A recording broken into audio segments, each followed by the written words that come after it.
be Coco Gauff, the number 3 seed, to get things underway here in his first set. Coco Gauff to serve.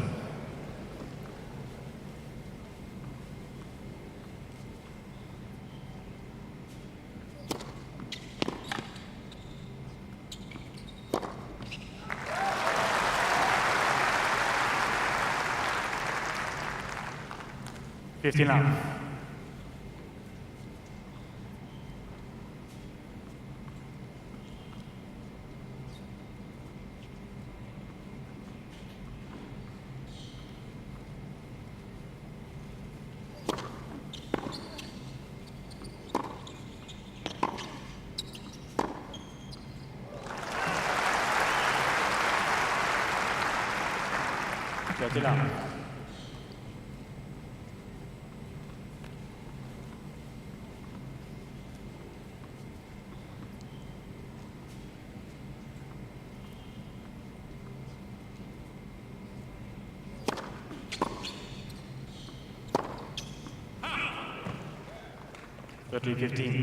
Oh, we've spoken about how Coco Gauff is just constantly has that mentality of wanting to improve and get better. And one of the things she has focused on at the end of last year into the off season was the serve, just about getting a little bit more aggressive, hitting her targets a little bit more accurately.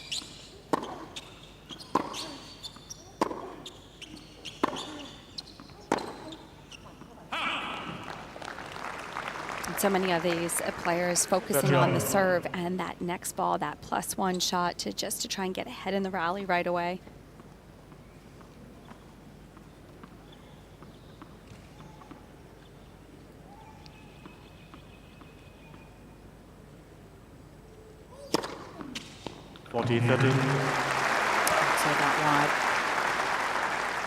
What impressed me so much at the United Cup as well was that Coco had this little arrow drawn onto her grip as a reminder of where to place her hand on the serve. She made that change throughout the last couple of months of the season and into the off-season.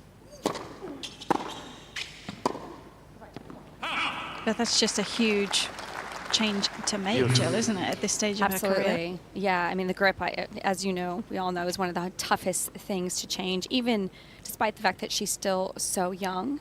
You just tend to go back to the old habits, so just a good reminder for Coco. Because as you're playing the points and the matches, even in the middle of the point, your grip can start to slip and go back to what you're most comfortable, what you're used to. Let's look at Sofia Kenin's father, Alex, father and coach.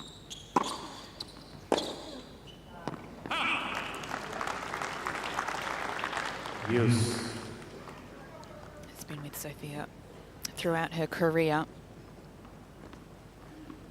producing some exceptional results.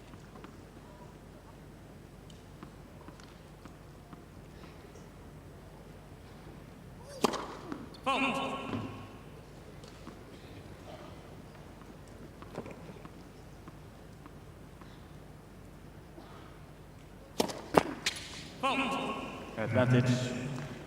Cain. So double fault there from Coco Gauff, giving Kenin her first breakpoint opportunity.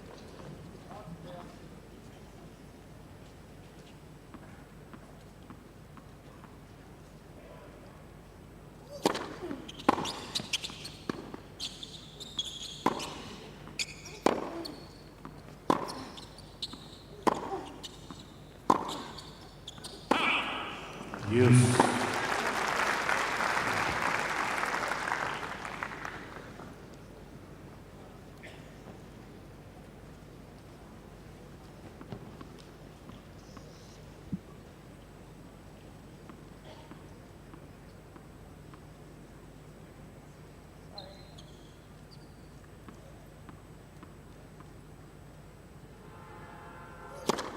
Left. For service.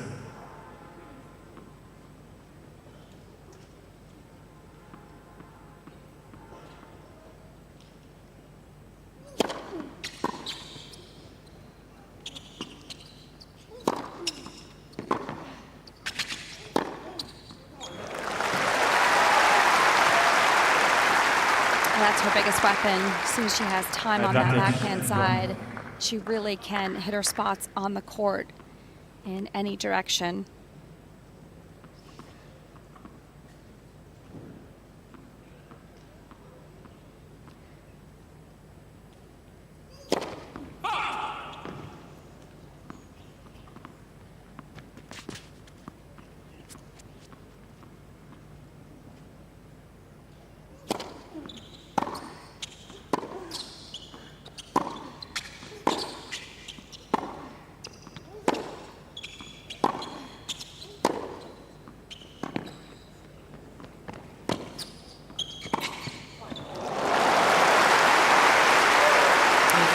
Court craft there, Kenin. Just drawing Gauff forward. As she likes Yes. incorporating the drop shot, something that Kenin does extremely well. She executes that drop shot and chooses it at the right moments, is very aware of where her opponent is in the court, when to utilize that shot. It can be tricky against Gauff, who's so quick up to that ball, but stood her ground, kept good court position for that pass, Kenin.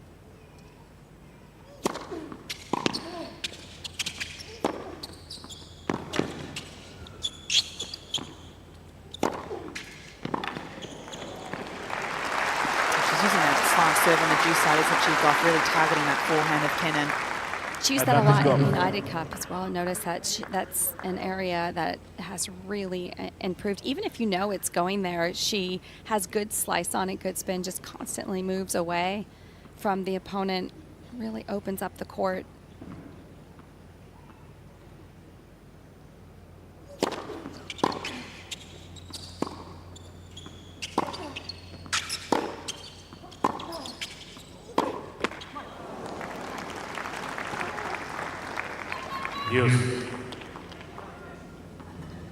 Juice number 5.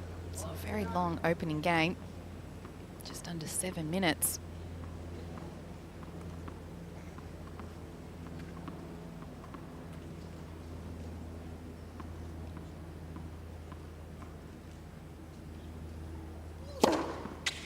Advantage Gauff.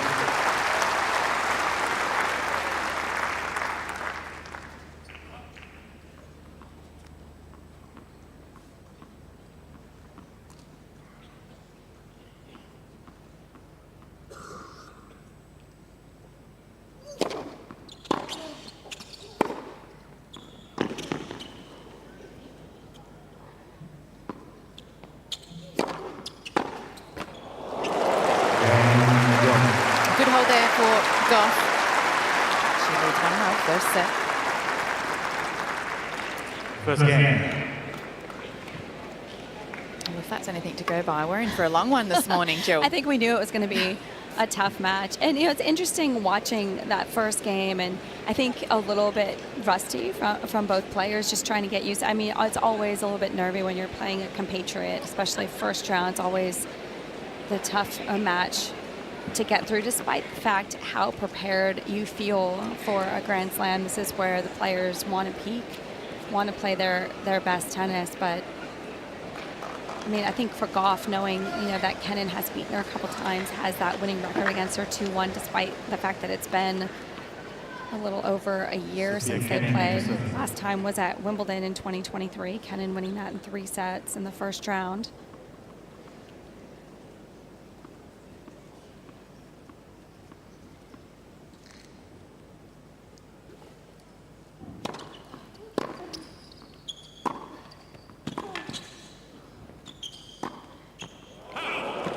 It's interesting to note, Sofia Kenin has now faced a Grand Slam winner in 15. the first round at 4 of her past 5 Grand Slam events, only taking 1 win from the previous 4. So she's had some tough first rounds, hasn't she? Yeah, it's been a tough road, especially when you're trying to work your way back up into the rankings, when you're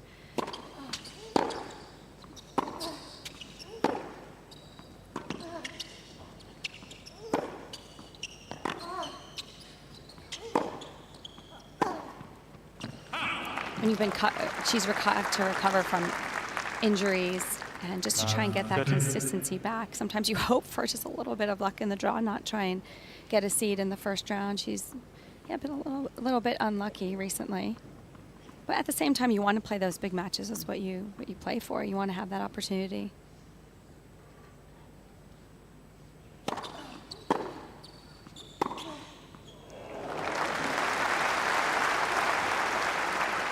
She likes that backhand, Kenin in particular. That middle ball, choosing to run around to take that backhand, beautifully struck.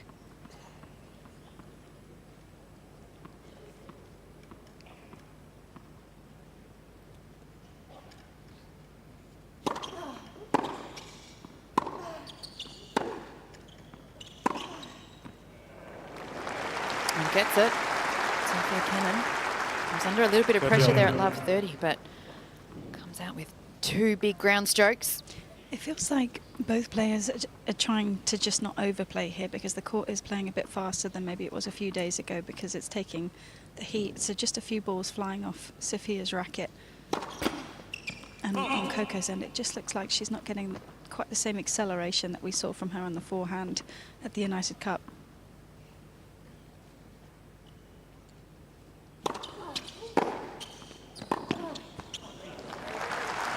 Capitalising on that second serve, Gauff. 30-40. Turns so early, doesn't she? So a break point now for Gauff to take a 2-love lead in this first set.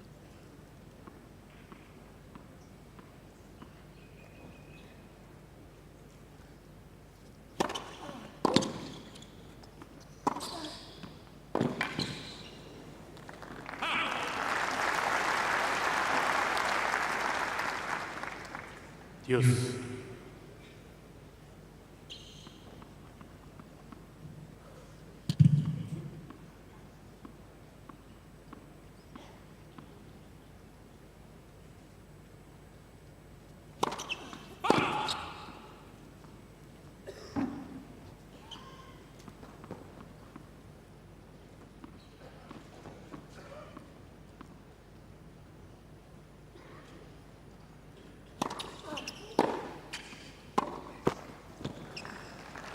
Advantage Gauff. I think Sofia expecting a little bit of a deeper return there from Gauff. Just got caught a couple feet behind the baseline.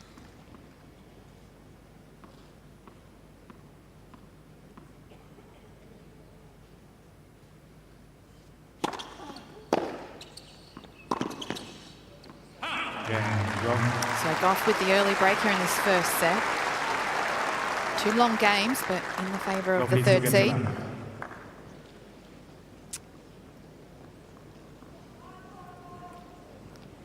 Beautiful shots there of the crowd making their way into Melbourne Park. So much tennis on today. Lots of hats. Slip, slap, slap, Jill. It's warm out there. That's a new phrase I've learned since I've been here. What is it again? Slip, slap, Slip, slap, slap. I like it.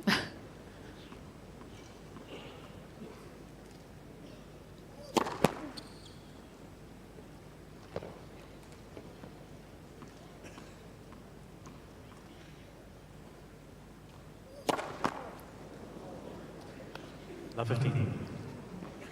Interesting second serve. Laura, would you say that would be just the sun in an awkward position for Coco?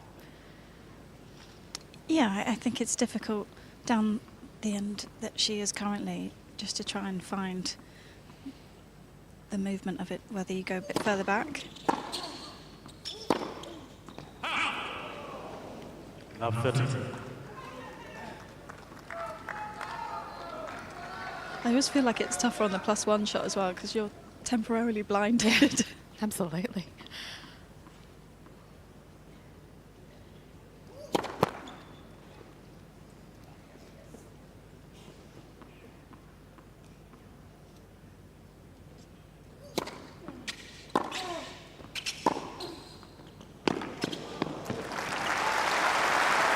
Well, it wasn't a bad return, but it's got to be so good and accurate with a lot of pace if you're going to go into the Coco Gauff backhand. She's so good at, even if she's on the run and looks off balance, she's so good at using that left arm to get a lot of power behind her shot.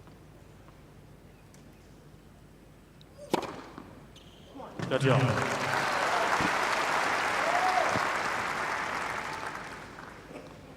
Third ace for the match for Coco Gauff. 173 k's per hour off that serve. Back to 30 all. 40-30. That ace number 4.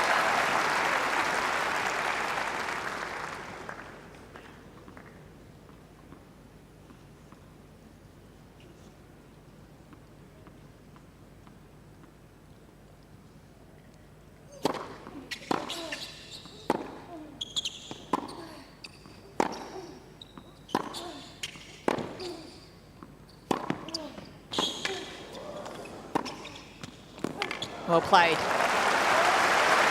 She's dangerous when she's inside the court, Kenin. Absolutely, yeah. That's where she likes to be. But she needs to get that good length on the first strike on her shot. And in that point, she did that really nicely. Kept that ball deep, hit flat through the ball. And you can see when she gets that power, it just shoots through the court. It's not easy getting Gauff on the defense, but she did well there. Advantage go. Uses that serve a lot when the score is tighter and pressure moments, that out wide serve.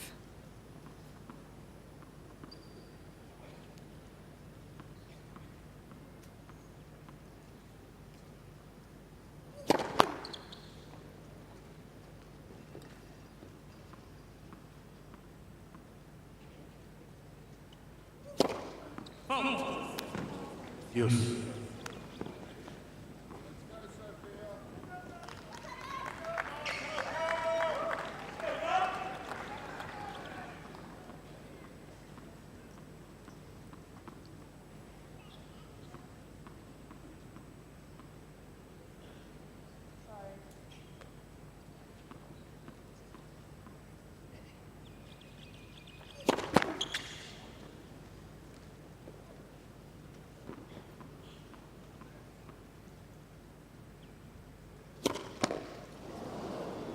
Back-to-back double faults, yeah, struggling a little bit.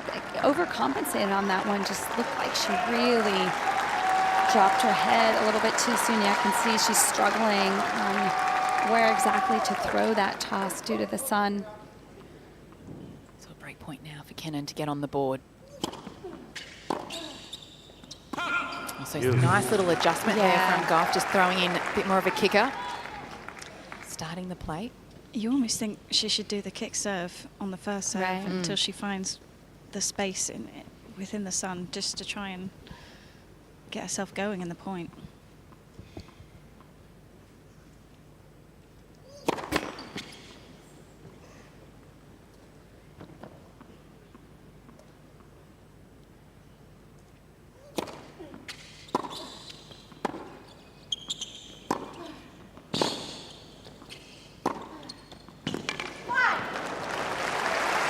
Excellent ball striking.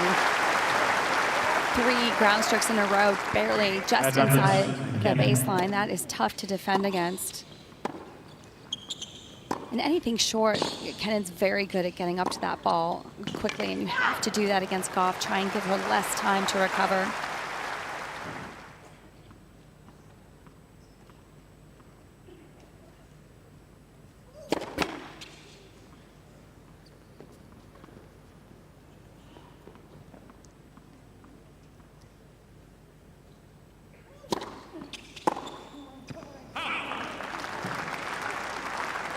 Use. You don't get many opportunities against someone like Coco Gauff, so you really have to make the most of it.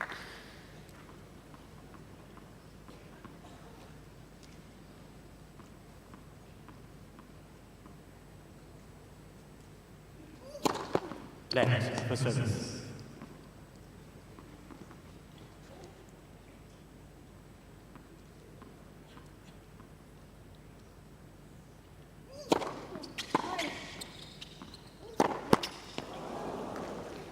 I think she might have seen Kenin moving that direction, just took her eye off the ball at the last moment. Well, it's been another long service game for Coco Gauff, facing yet another break point.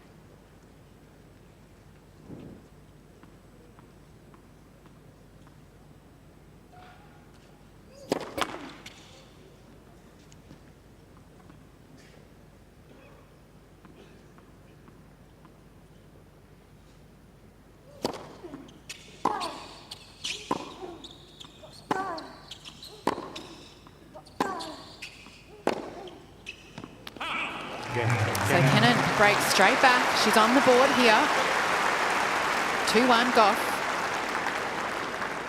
Gauff leads 2 games to 1. Oh, a couple of unforced errors there from Coco Gauff. One off that forehand side at the juice point, and then another error on that last point, giving Kenin the break back. That's a tough end to serve from, isn't it, Jill? Yeah, absolutely. Yeah, I think also she seems to be struggling, as Laura mentioned, on that very next ball. I mean, as soon as you hit your serve, it does take a moment for your eyes to adjust, and you can lose sight of the ball, and that's just enough for you to make you feel uncomfortable. But I just get the sense that Gauff is struggling a little bit, especially when that ball is deep to the forehand side from Kenin. Kenin's ball is just shooting through, and it's forcing Coco just to come up with a couple unforced errors.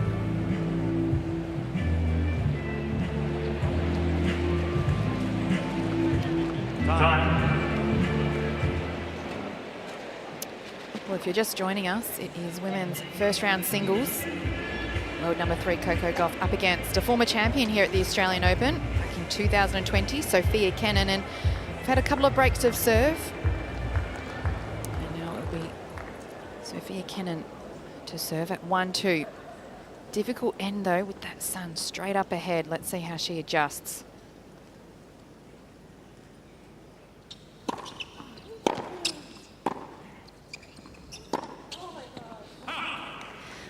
I kind of think that it's a little bit early for Kenin to be struggling with her ball toss down this end, just because it's a bit further back than Coco's is, and she leaves her eye line so low until the last possible second anyway.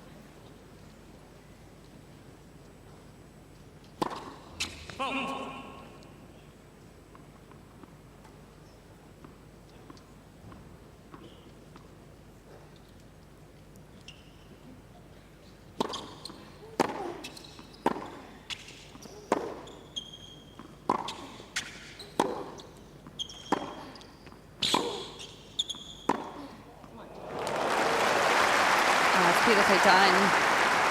Changing direction extremely well. Kenin.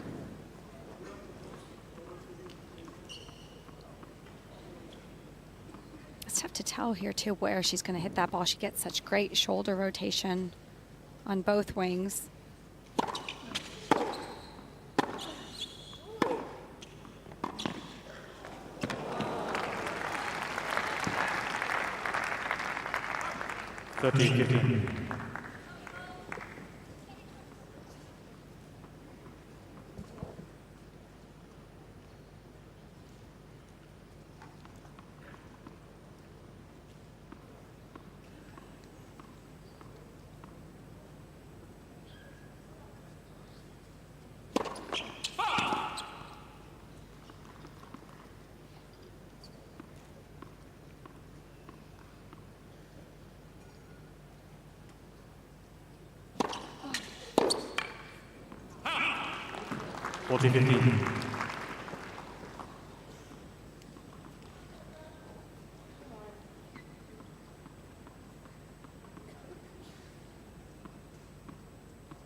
Let us serve.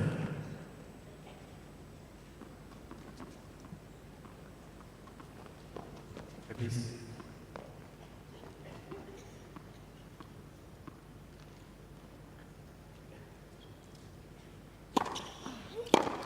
Again, Kenin. Comfortable hold there for Sofia Kenin. So we're even here in this first set, 2-2. 2 games all. It's been interesting at the beginning of this match because we talk so much about how well Coco Gauff moves around the court, and to me it almost looks like she's more off balance than I seen her at the start of matches. At the United Cup, she was spot on with her movement. I just feel like she looks like she's scrambling a little bit more at the beginning of this match.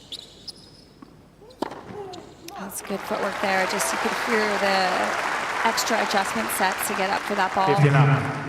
Yeah, I absolutely agree. There's just been a few forehands where it looks like it's the forehand of old, where she's playing it too much off the back foot and then almost falling over after the contact point.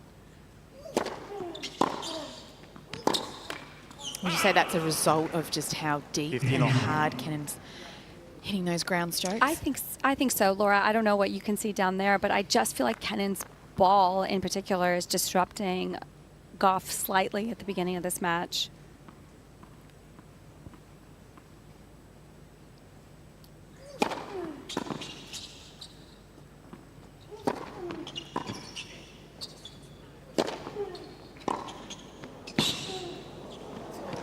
Well played there from Gauff.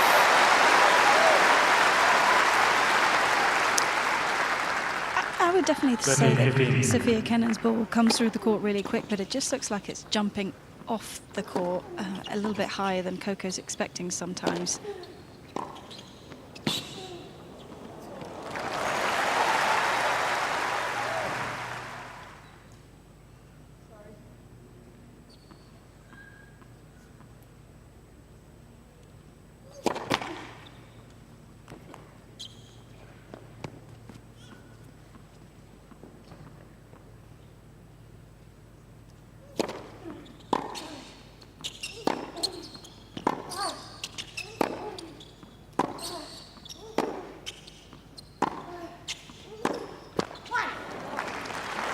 And that's the one that we're talking about, where she almost falls off the forehand when she's still Yeah. in motion.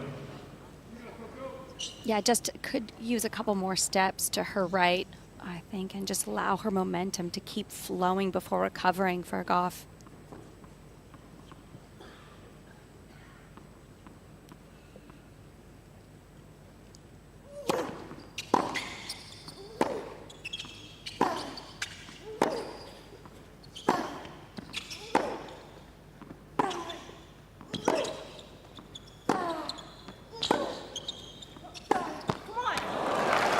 She had her and she knew it, so it's the frustration from Kenin. Played an excellent point 14-13. to get the exact shot that she needed.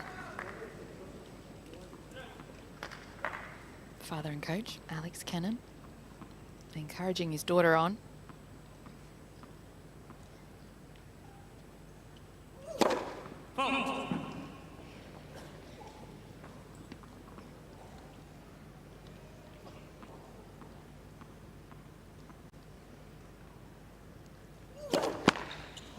Use.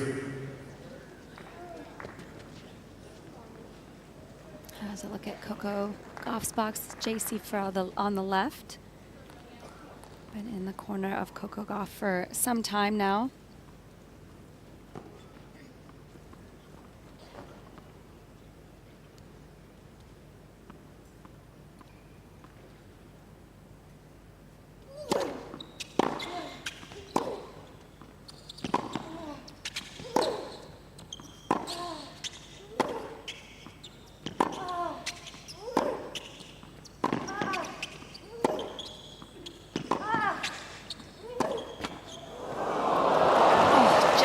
Over. A little bit of luck there for Coco Gauff.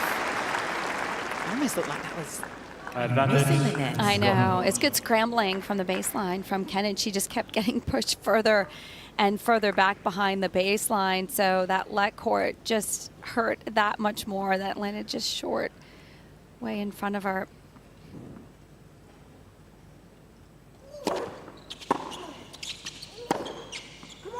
Again, Gauff. Gauff maintains the lead here in this first set, 3-2. Gauff leads 3 games to 2. She's really had to work for her service games, hasn't she, Coco Gauff? Maybe something that she hasn't quite experienced so far at the start of 2025. I think Kenin's a very strong returner. I think she's, she doesn't make a lot of mistakes right away off the return. She doesn't give away a lot of free points. And she's also able to get the ball out of the center on that return right away and get Coco Gauff scrambling. So it just puts that added pressure on the server because you don't really want to get on your back foot right away. She has thrown in a couple double faults, so still trying to find that range and rhythm, actually up to 5 double faults for the match from Gauff.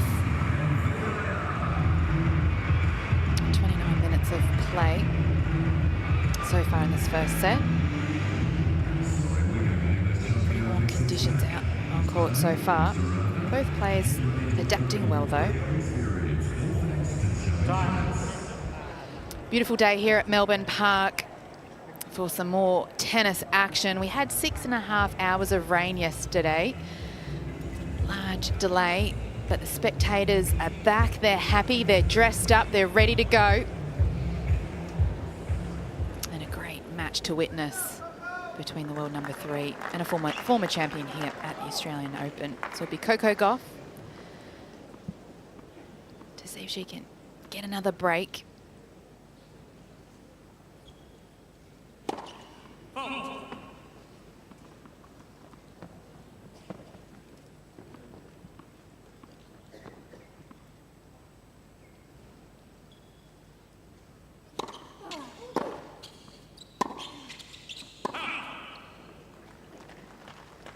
Love 15.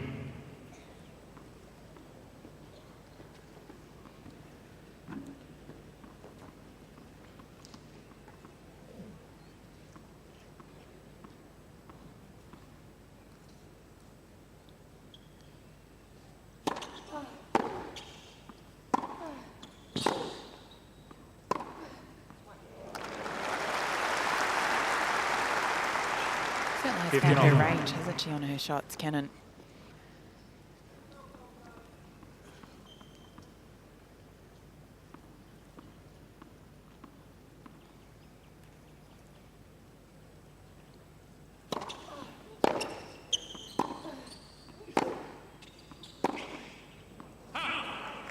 It's a fine line, though, isn't it, between 15-13.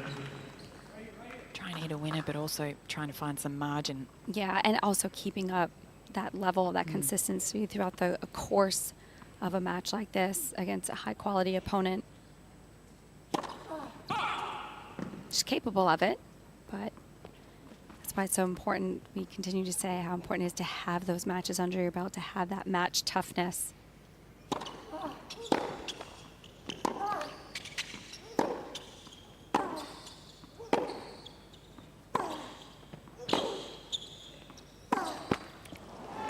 And another well-played point, that's exactly what we're talking about. You have to be able to do that 3 or 4 times in a row, especially against someone like Gauff, who defends so well. So a couple of unforced errors giving 15-14. Coco Gauff 2 breakpoint opportunities.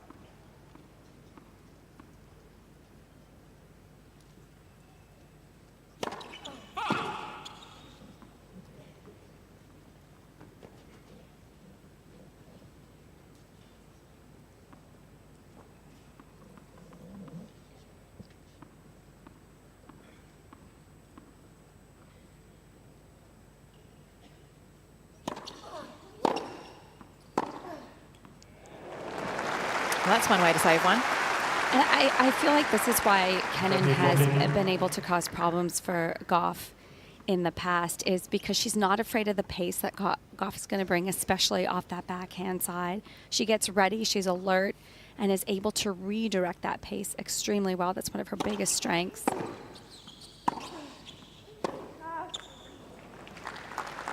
And it just feels like, because Kenin's forehand is so flat going into Coco's forehand side in that cross-court rally, you see Coco dropping back with her positioning way too far back behind the baseline on that one, and then trying to play it still open stance, almost letting it come to her.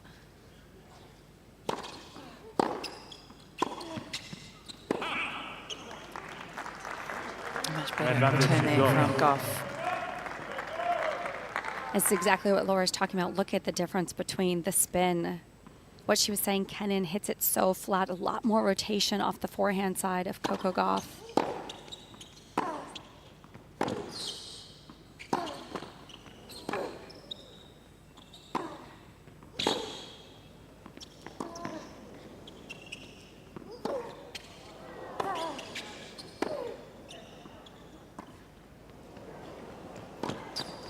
Oh, too good there from Gauff. Anticipates the drop shot. Picks her spots on the court. And she's got another breaker serve.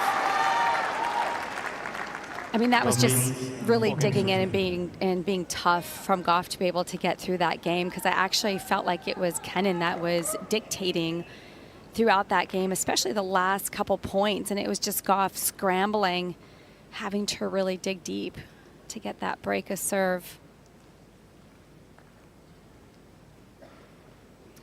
First bit of frustration there shown by Sofia Kenin.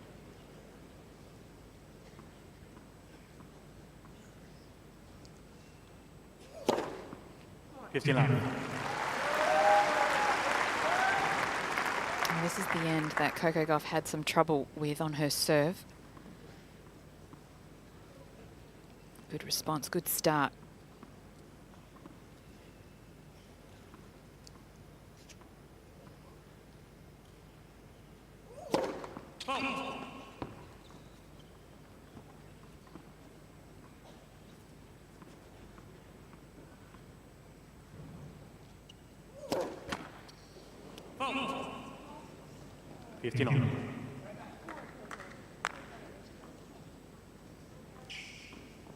Uh, 6-1 of the match. Just looked like she completely decelerated on that second serve. Well, I think the ball toss, because she's trying to get it out of the sun, it's still going too far in front of her. And so if you're trying to play a kick second serve from that position, it's almost impossible. 30-15.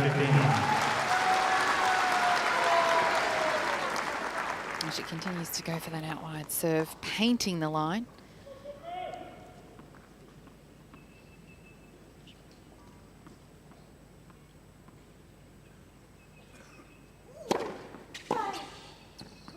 Yeah, excellent body serve.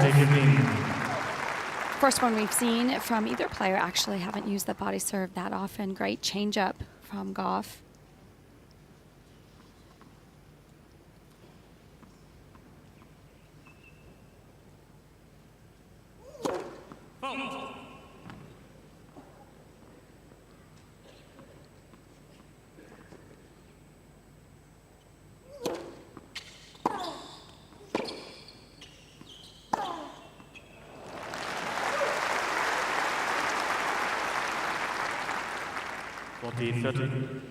That was all set up from the return. Excellent, really deep, pushing Gauff back already. Just froze Gauff there.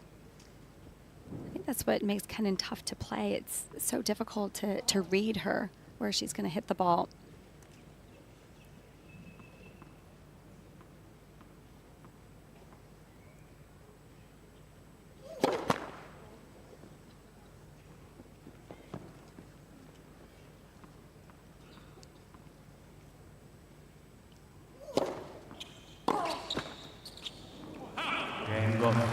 So a comfortable hold there for Coco Gauff.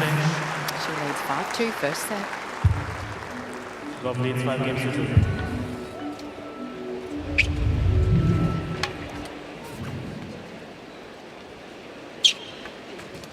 So 37 minutes of play and a number of breaks of serve, but Coco Gauff managing just to zone in a little bit, cut down those unforced errors, and another break of serve.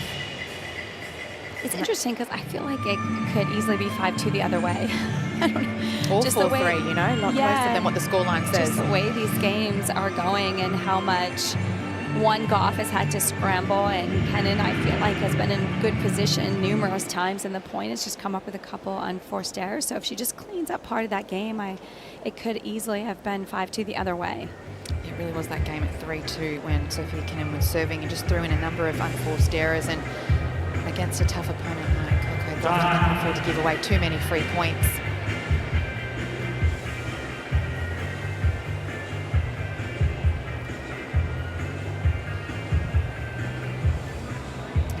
Sofia Kenin will be coming out now to keep herself inside this first set. It's been a high level of tennis from both players, despite what the scoreline says. We've had a number of games go to deuce. Sofia Kenin now serving at 2-5.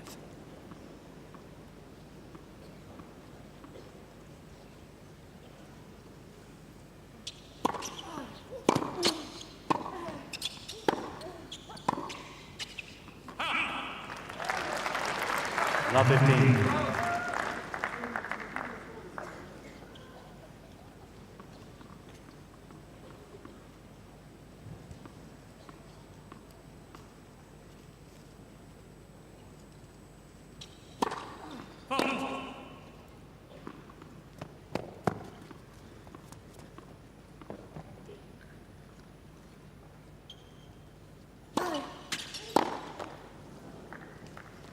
15-all.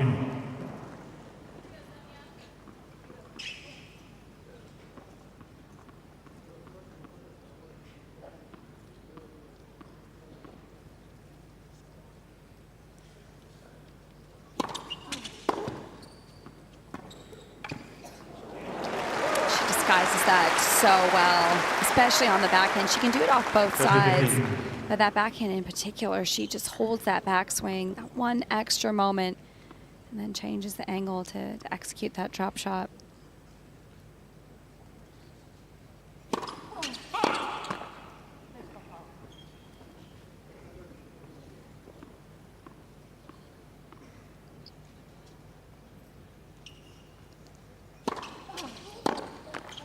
It's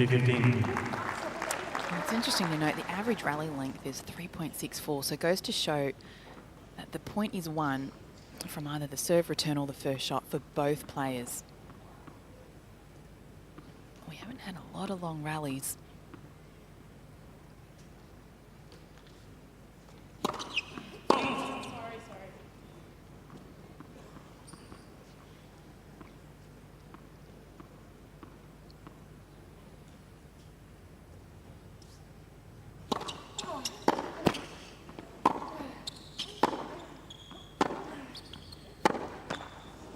Game Cain. Good hold there for Kenin. Puts pressure back on Gauff to serve out this first set. Well, despite a couple unforced errors from Kenin, I do like the fact that she's sticking to her game plan, still looking for that length of the court to try and rush Coco Gauff on the baseline.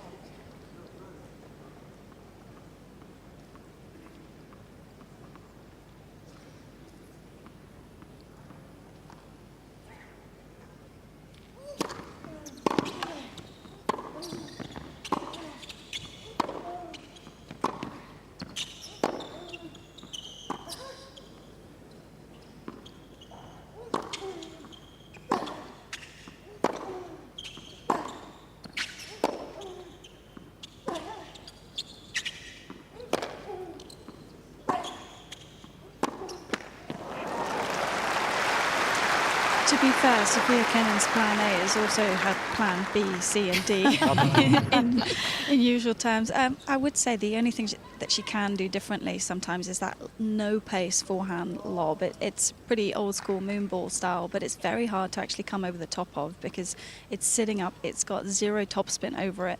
She just kind of loops it up.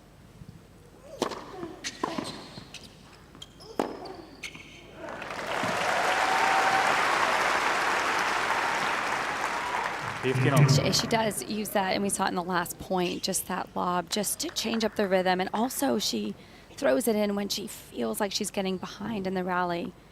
It's not a bad play because it forces Gauff to generate her own pace, forces her to try and accelerate through the ball.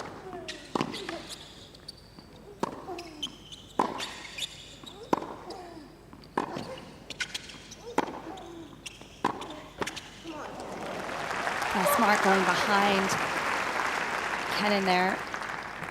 30-15. Set up the point in the last 2 points with a big first serve, Gauff. So really looks to establish herself in the point once she gets that first serve in.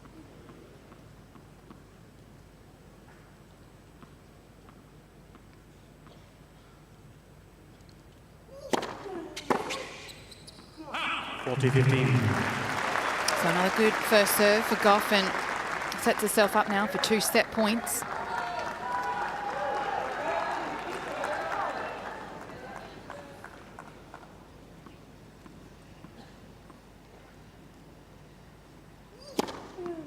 And seals it with an ace.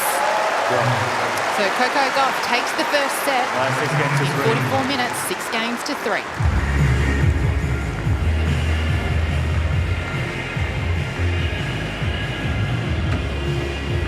Way to finish that first set with that ace out wide. She's used that serve a number of times. And why wouldn't you if it's working? Yeah, and what's amazing is I feel like that was her strongest game. I mean, the numbers, not bad for Coco Gauff. 8 aces, which is fantastic. Most of them coming on that out wide serve. pretty good first serve percentage points, 71%. Kenin just 50%. She is struggling on the second serve. We saw that especially on that far side where she was getting caught in the sun a little bit. It was a bit of back and forth in this first set. I felt like Kenin played some good tennis, maybe a few unforced errors that she got a little bit flustered with. But what impressed me at the end of that first set was I don't think Gauff played her best tennis, but she finished strong, and that's what she's so good at. She's so good at being willing to take on that challenge, not worried about what happened in the past, and ended up serving an exceptional game to close out that first set. It was a long first set, 44 minutes. I've always been happy with the way she ended that first set. A number of big first serves. Her weapon really has got her a number of free points.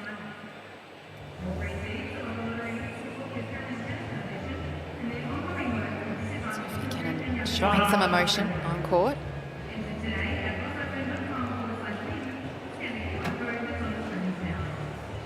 Beautiful day here at Melbourne Park. Lots of sunshine, the fans are enjoying themselves. We've had a high level of tennis here for this women's first round singles between Coco Gauff, the number 3 seed, and Sofia Kenin. And not a bad idea to be sitting in the sun with a hat and umbrella on your head. Sofia Kenin to serve. It's toasty out there.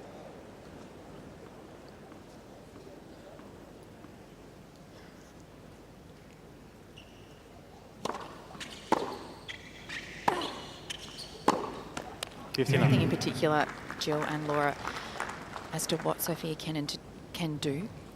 I don't think she has to change much. It's just when it gets a lot more balls back in play, you know, the consistency can't drop at that point. She's got to trust herself in those longer rallies.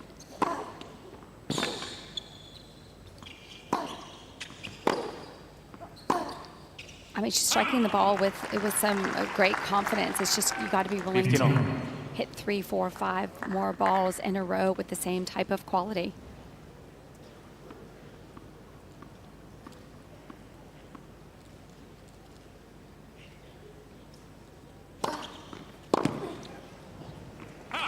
Yeah, it's very minor adjustments, isn't it? And I can think in the first set just a handful of times where she's missed a second serve return when she's had a break point, and just missing that ability to lock in when it's you know, a juice point, when she's got a chance.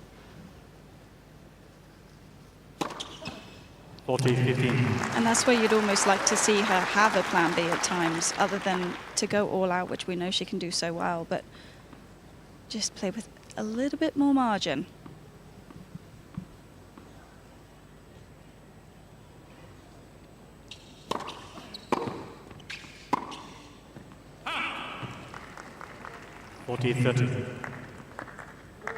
They're the types of shots, aren't they? Serving at 40-15 to get yourself on the board in the second set. Can't afford to give away those free points.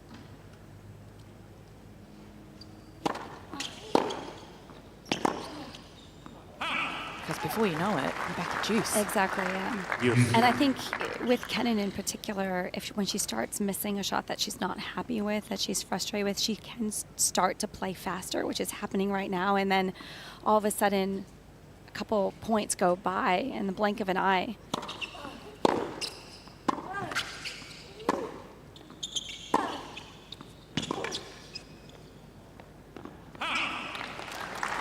So occasionally I would like to see her slow down. She does play at a very fast pace, and I almost feel like she can utilize a little bit more time in between points.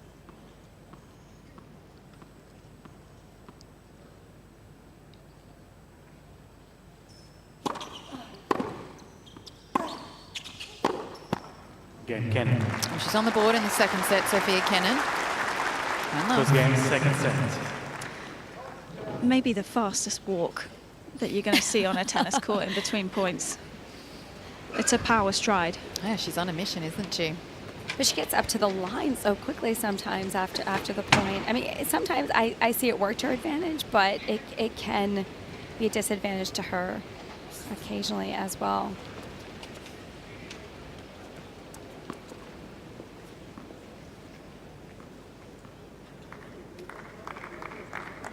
Coco Gauff to serve to get herself on the board here in the second set.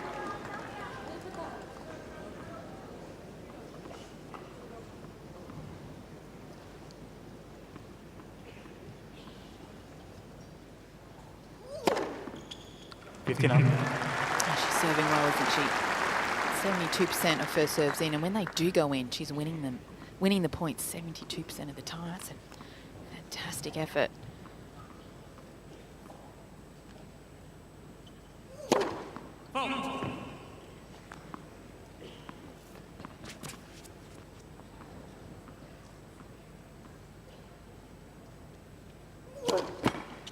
I think especially on the deuce side. I mean, we know how much she likes that angle out wide serve, and she's very smart about whether to change it up to hit flat down the tee.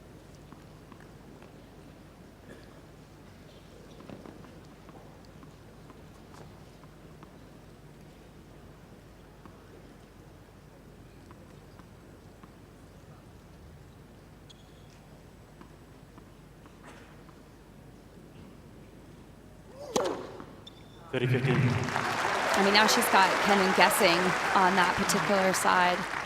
Kenin leaning to the backhand, expecting that down the tee serve.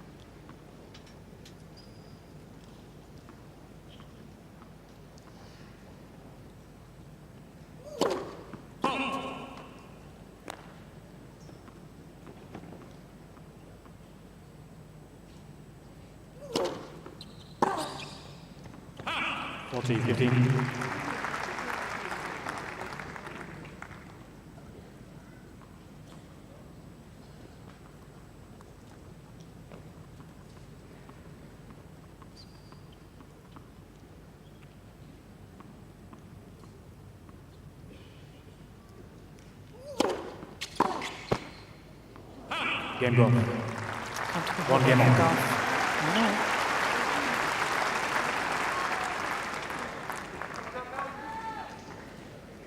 I wonder what Dad would be saying right there, Jill.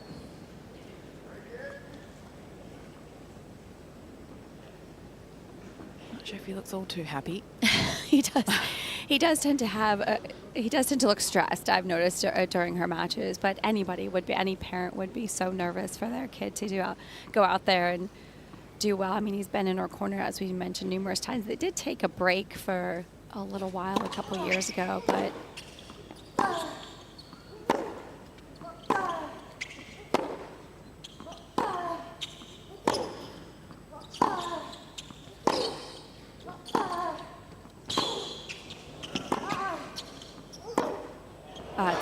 It's just a great point overall. Probably the best point of the match. Really good quality ball striking from both. Gauff stepping up a little bit more aggressively in that rally.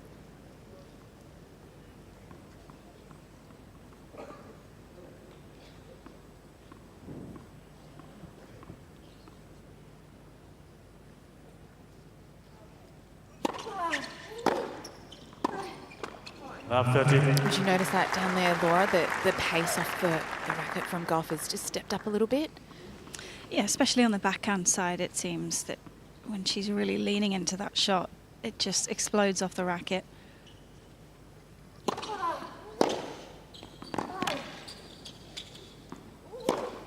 mean, the last three shots from Coco Gauff are landing just inside that baseline. And to me, it just looks like her demeanor's changed a bit. The way she's moving a little bit more efficiently, getting into position better.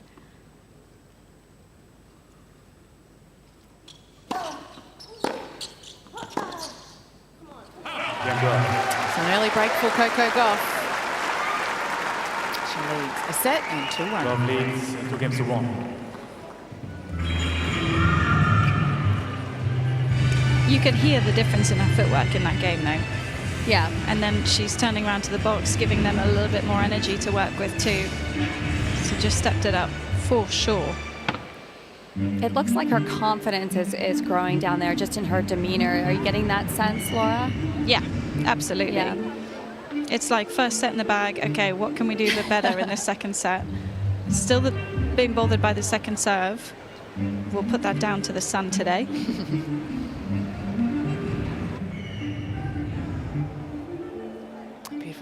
there of all the spectators making their way into Melbourne Park. Taking a few selfies as well. Such an amazing event. It just seems to get better and better every year. Time.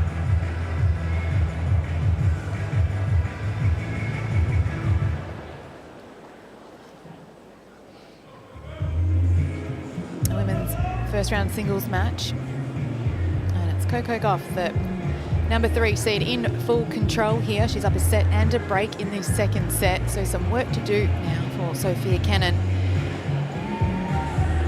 she is to get herself back into this second set.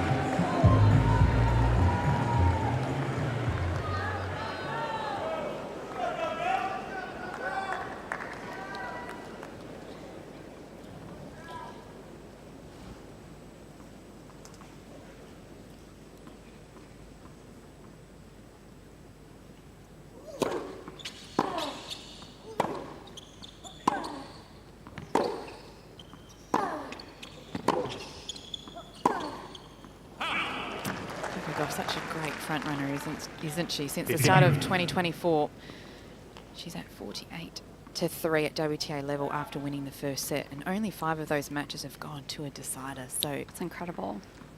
Watch out. And first set.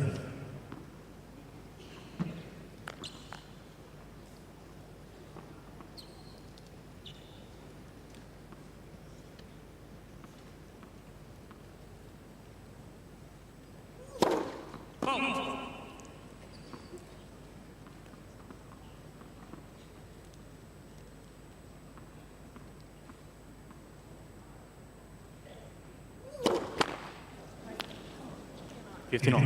You can see it actually, the toss that time going way to her left a little bit more, still trying to find that range of what's working on that side. But then if it's too far in front and then also, as you were saying, off to the side there, you can only go for the slice, but she's still trying to hit the kick second serve.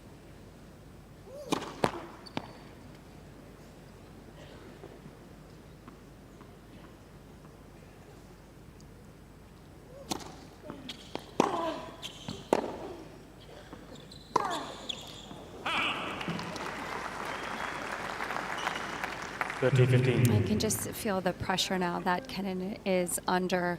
Just feels like she has to go for a lot more of the line in these moments. There's Gauff just taking another look up, still trying to figure out where to toss.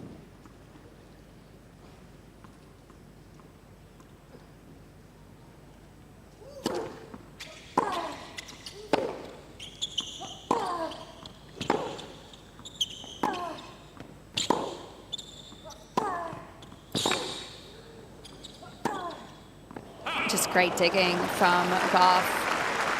I'd love to know how you slide on a hard court like that. She just does it so naturally, doesn't she? So many players do it now. I don't know how they do it. It's Laura, were you a slider? Absolutely not. Jill? No, no chance. Jill and I's ankles would go. Yeah, I would fall over on my flat on my face. Game go. A strong hold from Coco Gauff. And I think we talked about her, Gauff's more efficient movement. I just feel like now that she's got that first set under her belt, she definitely increased in the last game, in particular to close out that first set. And then you can just see her growing and confidence.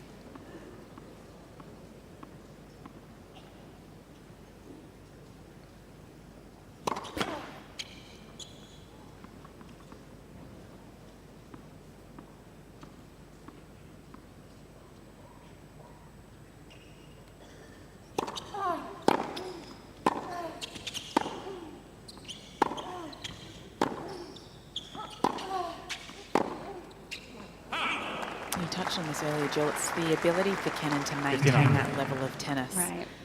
Because she doesn't mind the pace. No. I mean, I've seen quite a few of both of their matches now, and it's amazing to me how often when Gauff, especially on the backhand, when she's set up, how much damage she can do, and she can hurt her opponents right out of the gates.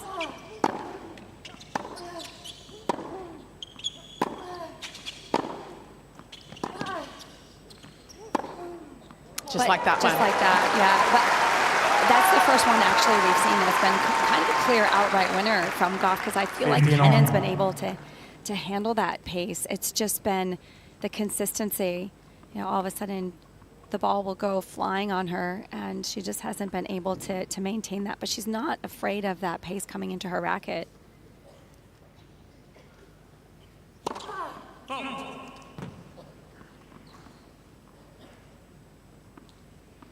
This match just hitting 1 hour of play.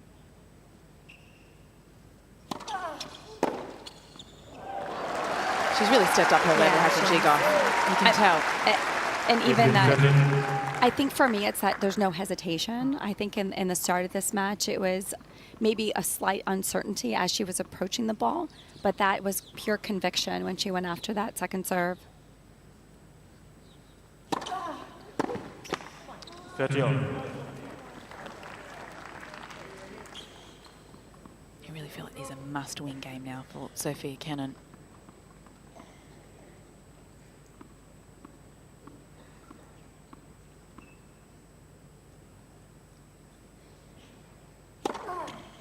$40-50.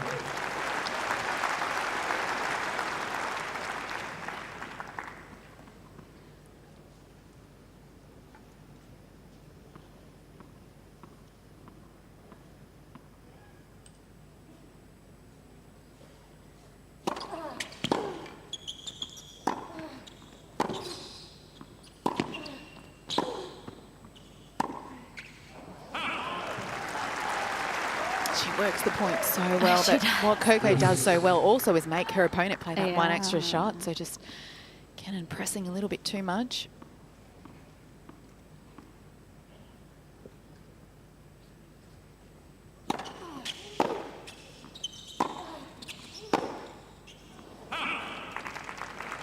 Advantage Kenin.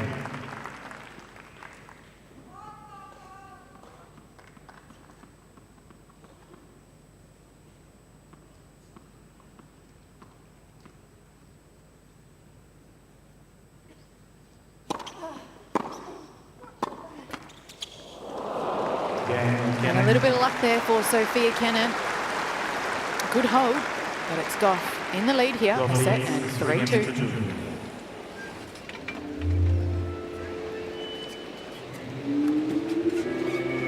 As Laura touched on, Sofia Kenin sticking to a game plan, hitting hard deep through the court. Doesn't really steer off that game plan much, does she? I actually wouldn't mind her throwing in the drop shot a little bit more often. I mean, I think she maybe lost 1 point when she threw that in, and she disguises it so well. And with how well she strikes the ball with such good depth, I think it's a great play for her because she's inside the court. Good opportunity to do it when Gauff's on her back foot. Just like when she throws in that variety. Absolutely. You just see the players utilising the ice towels. It is warm out on court. Can confirm. Do you have the ice there with you, Laura? No, but I've got a brolly and a towel, and I'm managing well.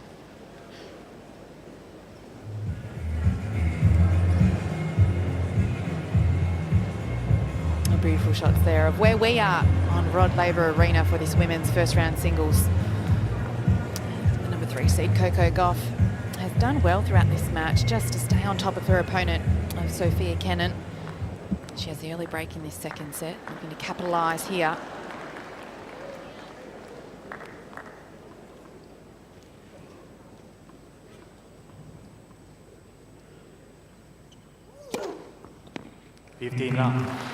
That's got to be frustrating. Well, I was just about to ask. She hits that serve so well. Yeah, if you're Sofia Kenin, would you stand and draw that, stand a little bit further over to the right of that You know what, side? a little bit, but I think she's tried. But Gauff is good at hitting the flat down the tee serve on that deuce as well.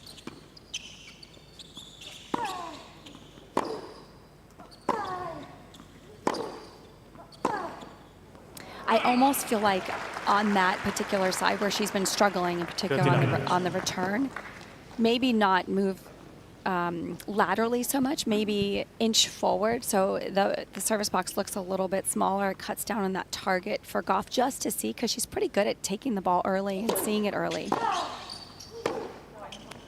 But because of where Coco's ball toss is right now, even on the deuce side, if she's aiming tee, it's still got some slice on it because she's having to just adjust with the sun. So I think, yes, she can move a bit further out. And actually, Coco's serve position on this ad side, to me, looks a bit wider than it was at the start of the match, just a bit further out, giving herself less of a blinding by the sun.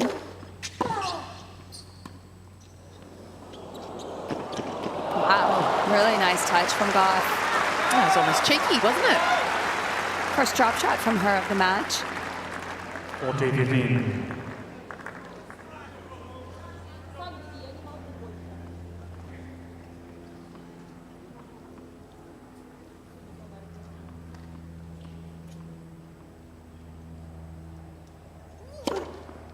Game gone. Beautifully served there for Coco Gauff. See, I feel like, Gauff leads 4 games to 2. I mean, just to try something different, I feel like she was pretty far back on that. So the service box just looks that much bigger for Maybe just Gauff. to Just move almost around gives a her, little bit, yeah, yeah. just change something, give Coco Gauff a different look. So some work to do here for Sofia Kenin, serving at 2-4.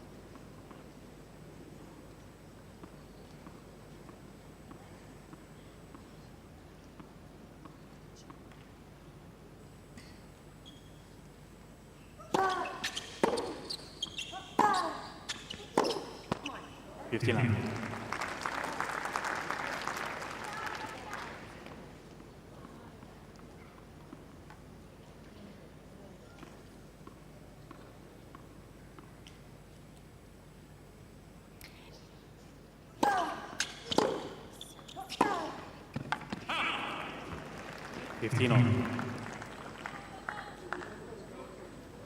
That's the one where you just want to see Kenin take a bit more time between the points, though. It's a loose error. She's gone for a backhand, missed it long. Get back to the routines.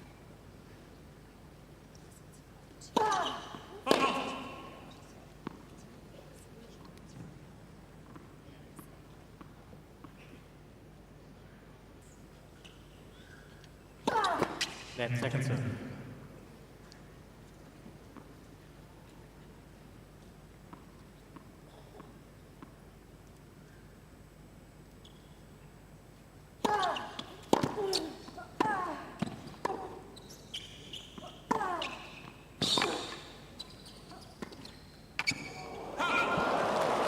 That's the drop shot you were looking for, Jill. Yeah, and I like it, but it doesn't have to be so close to the line because she executes it so well. I mean, just keep it a little bit more in front of you.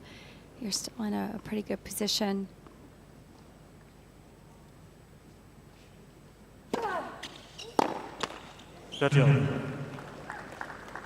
Gauff just reaching for that return a little bit too much.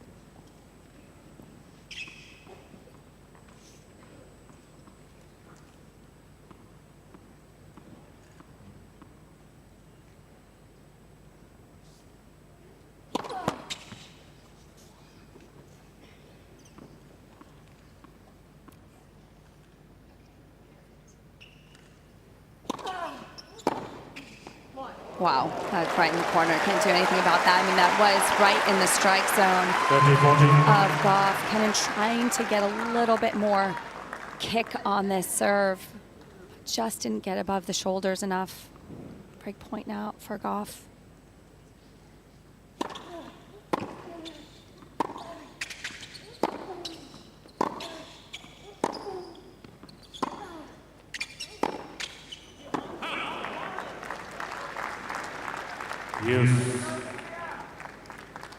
Coco just saying to her box that she feels so off balance on that one. I think that's been the theme today compared to what we've seen earlier this year. You know, she's won 5 matches already. We weren't seeing much of that.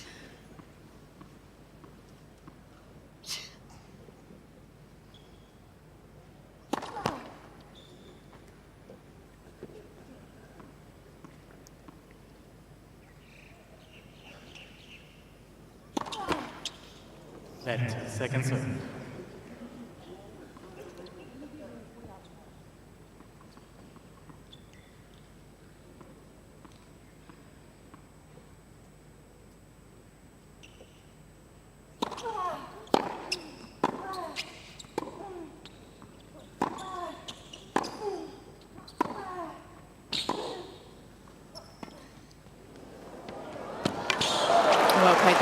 Kenin sensing that Coco Gauff was way back behind that baseline. That's 2 drop shots she's now used in this game. And on the backhand, that drop shot, she's so good at making sure she doesn't get a ton of height on it, but still has that backspin. So it's just, one, is difficult to read, and 2, you don't have a ton of time to get up to the ball. Game. Kenin. Solid hold there for Kenin. You both leads. Ball change. 4-3, Gauff. Gauff leads 4 games to 3.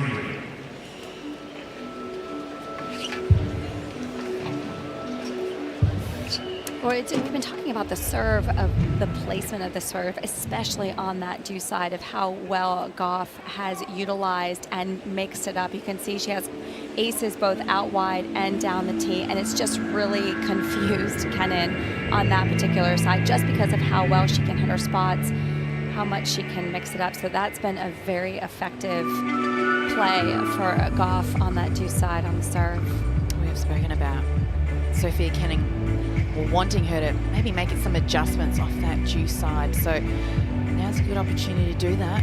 She comes out at 3-4. Easier said than done, though.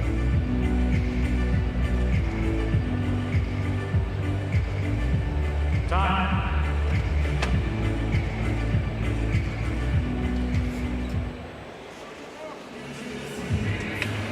So an hour and 11 minutes of play between Coco Gauff, the number 3 seed, and Sofia Kenin. It's been a close match.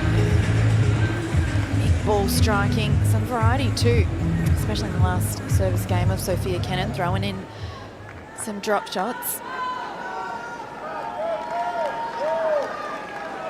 Coco Gauff now serving at 4-3 in the second set. Thank you.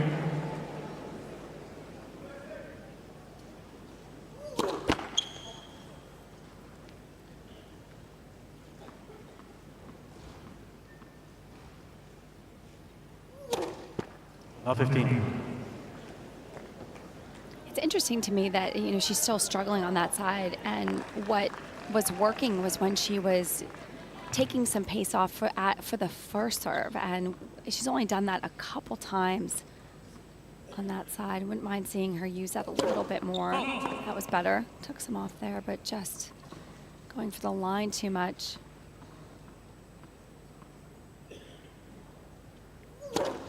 Let, second serve.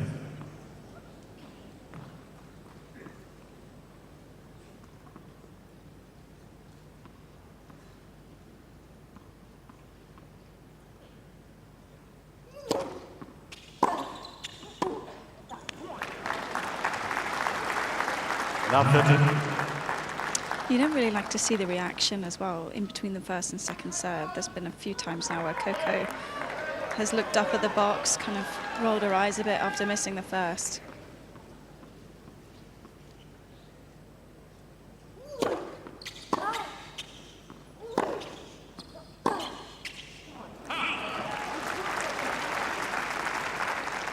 Fifteen, 13.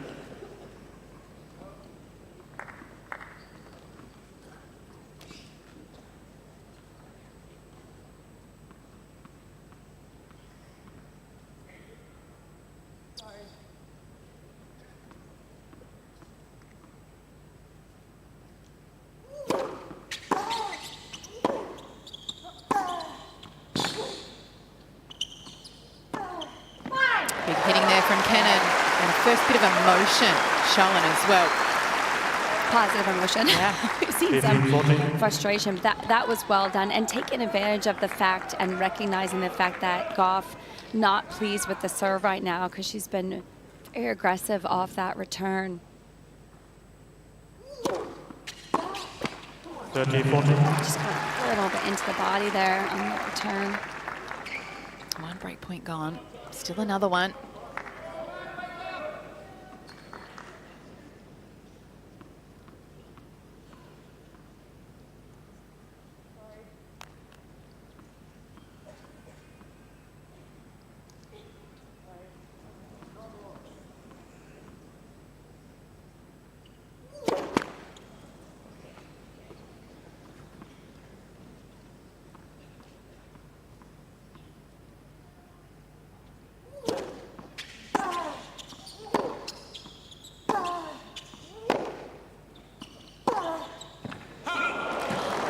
misses. Wow. Cain is requesting replay on the corner right on the sideline.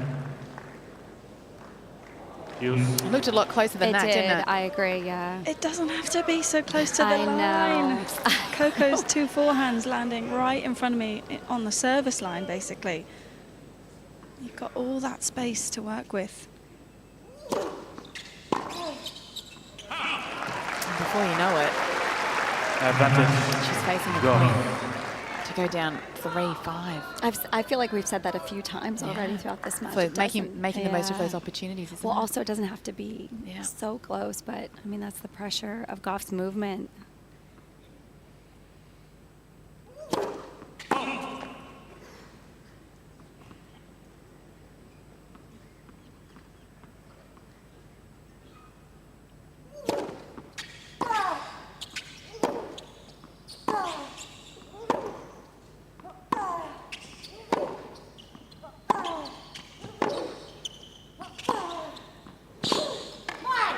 That is just great hitting from Kenin, and great response, especially after the previous couple Yes. points with the free errors that she gave Gauff. Just to bounce back that quickly and play an excellent point.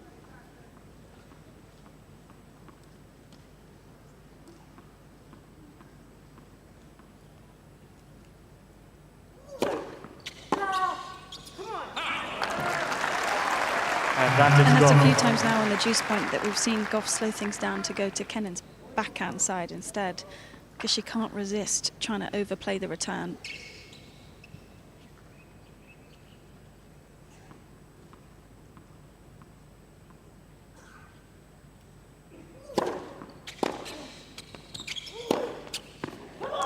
This is too good. Faced a couple of break points, but manages to find a way, Coco Gauff. Now only one game away from taking the win here. 5 games to 3. I feel like this is the difference too when it comes to Gauff's chance to put that ball away. It's such a crucial moment. You know, she keeps it inside the line, strikes with that confidence.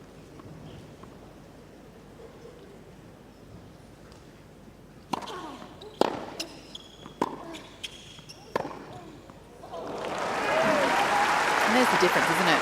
Coco Gauff getting the winner, but the ball landing a good 2-3 feet inside that single sideline.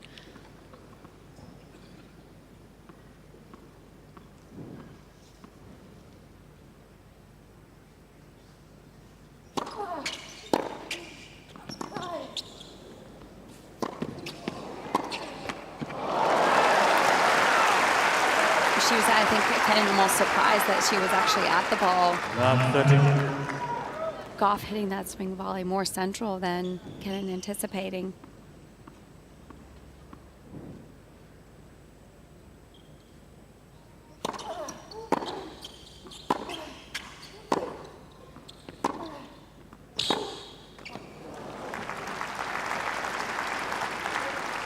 Fifteen 30.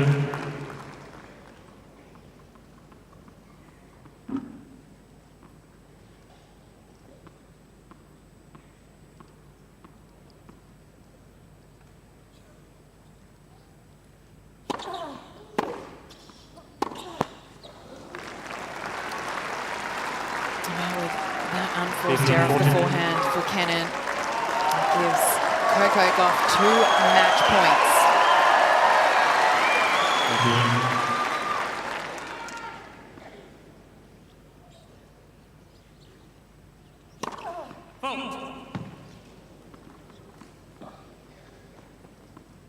Wait, please.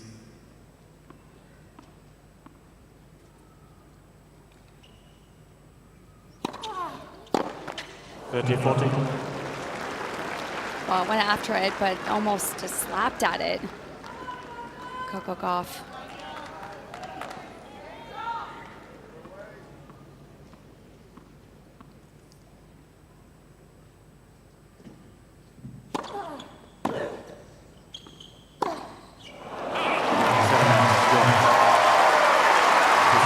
Coco Gauff gets the win.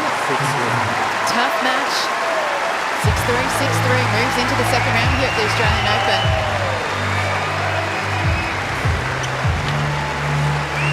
certainly wasn't her best tennis today, but she did what she needed to do to get the win, Jill. Yeah, and sometimes that's what it's about, finding the way and gutting it out. I mean, she has such respect for Kenin, knew it was going to be a very tough first round. And like you said, I don't know if she played her absolute best. It was a bit rusty, I think, from both of them. I think Kenin, it's tough because I actually felt like she constructed the points really well. It was just a few too many unforced errors and sprayed the ball a few times. And for Coco Gauff, I think she'll be relieved to get through that match. Always tough to get the first round under your belt. Not to beat today for Sofia Kenin. Coco Gauff finding a way to get the win. It's not tough playing someone who doesn't give you a lot of rhythm. So just had to find a way today, as you touched on, Jill. Got some good court time, an hour and 20 minutes of play, got used to the conditions. And certainly a few more things to work on. No doubt she'll do that on a day off tomorrow. But let's hear what she has to say with Laura Robson. Coco, I'll let you get your watch sorted, but congratulations. One of the toughest first rounds that you could have had against a fellow American, someone who's won this tournament before, and it was much tougher than the scoreline suggested, I'm sure, for you. Yeah, it was a tough match for me today. I knew going in it was going to be difficult, but I'm happy with how I played. I maybe could have served second serves better, but like on that side, I was struggling to see the ball, so I'm just happy that I was able to manage through that today. Definitely a great win.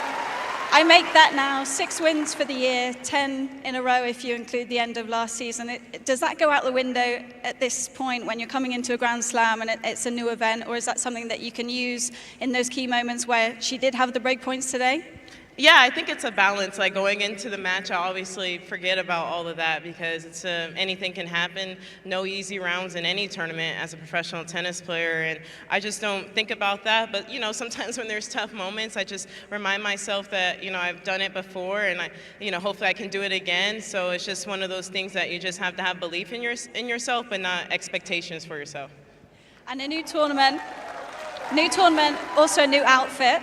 I'm sure you had some input in the design. I feel like the crowd really enjoyed it. I'm enjoying it because it's something new that we haven't seen from you. Do you want to tell us a bit more about it? Yeah, sure. So this outfit, I'm a huge Marvel fan. So a lot of the female superheroes have cool cutouts on their outfits. So that's what I wanted to do. So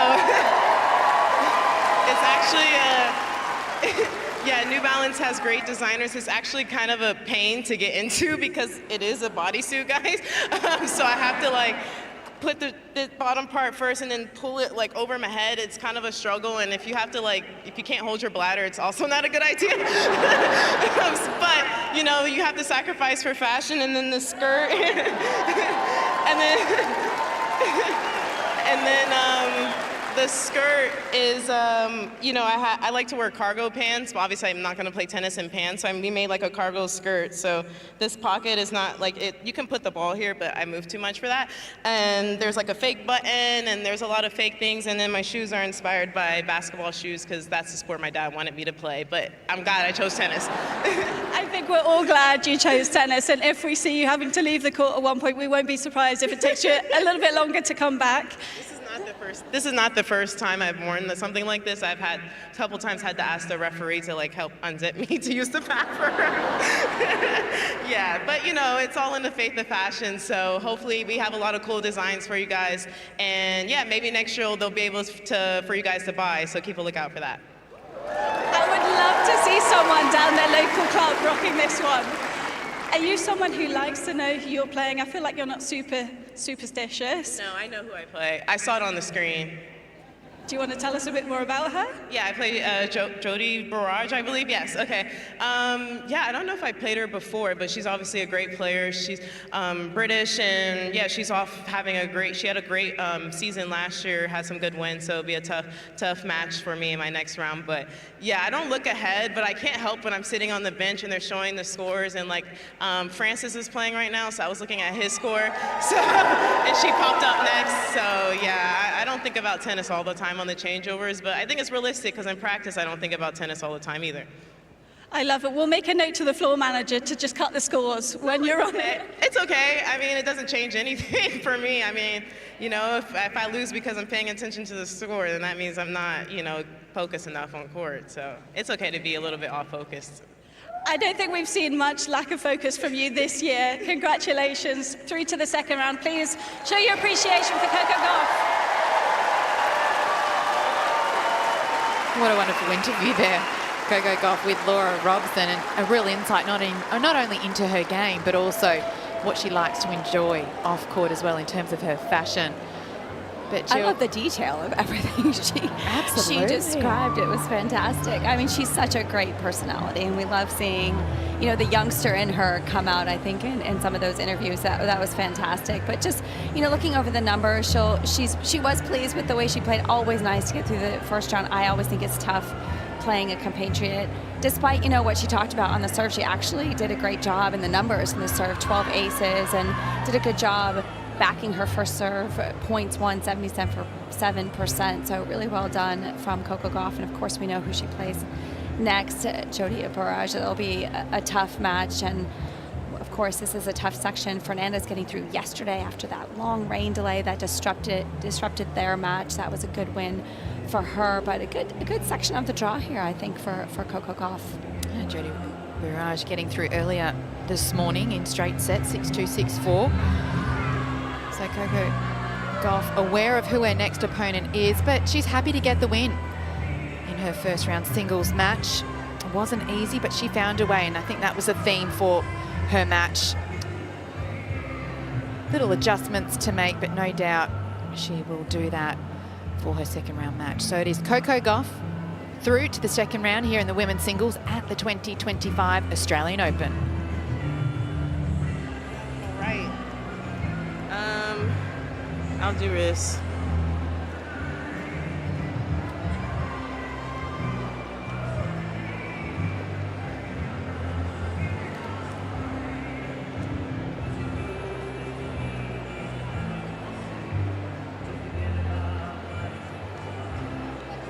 Okay, no problem.